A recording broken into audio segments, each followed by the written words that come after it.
get ready with me to get my nails done! Alam ko lagi ko na to sinasabi pero super excited ko kasi finally! Nagka-time na ako magpagawa ng nails and I can't wait! Pero simple lang yung papagawa kong nails ngayon kasi may taping ako so hindi pwedeng super bongga. Enough na sa akin guys yung may length tapos nude lang yung color niya. Masaya na ako doon. Anyways guys, malapit na ang Pasko! Alexa, play All I Want for Christmas Is You by Mariah Carey.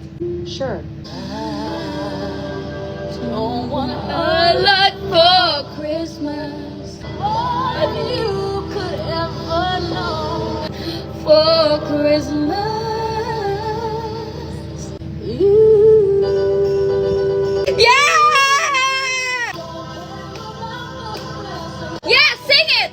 Sing it, Mariah, sing it! Happy birthday, Jesus! Period! My favorite season, guys. Yan ang #1 sa puso ko. Kasi Pasko talaga yan yung time na nabubuo yung family nyo, nagre-reunion kayo. At saka yun yung time para makapag-give back ka, palitan ng blessings. Speaking of Christmas, may mga gusto ba kayong content vlogs na gusto nyo makita for my vlogmas? Comment lang kayo dyan, guys, kung ano yung mga gusto nyo mapanood, mga gusto nyo makita sa channel ko this Christmas. Ayun nga, guys, sobrang dami ko talagang plano sa Pasko. Gusto ko talagang i-vlog yun lahat, guys, para makita nyo kung ano-ano ba yung mga ginagawa ko sa Pasko. So, guys, may mga nagtatanong pala, yes, ito po yung totoo kong buhok, di yan nakaplansya. Yan na yan. Ito rin yung natural kong hair, guys. Wala akong extension. Never pa ako nag-try mag-extension my whole life. Ito na yung length niya. Kaya ako natatakot, guys, na magpagupit, na-color ng may bleach. Kasi ito namang kulay ko ngayon, brown lang to, brunette lang siya. So, wala siyang bleach. Ko yung iba nga dito nagulat kasi hindi naman talaga ganito yung hair ko before. Lalo na nung nakita niyo siya sa PBB, guys, kasi wala talagang alaga yung hair ko nun.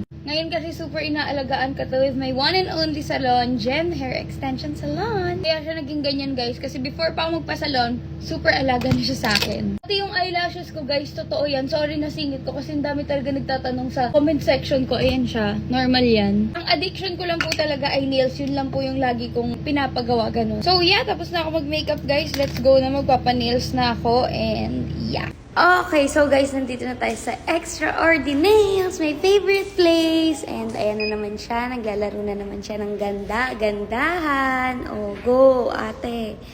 And then, ito sila ate, ginagawa na rin yung nails ko. And here it is!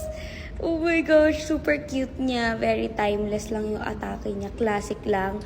Nude lang siya. Mas maikli rin yung lengths niya. Tapos, first time ko lang guys mag-pink tone na nails. And mas maiksi rin to kasi nga may taping ako. And yeah, yun lang guys. Sana nag-enjoy kayo. Ang cute niya talaga. Mwah! Bye!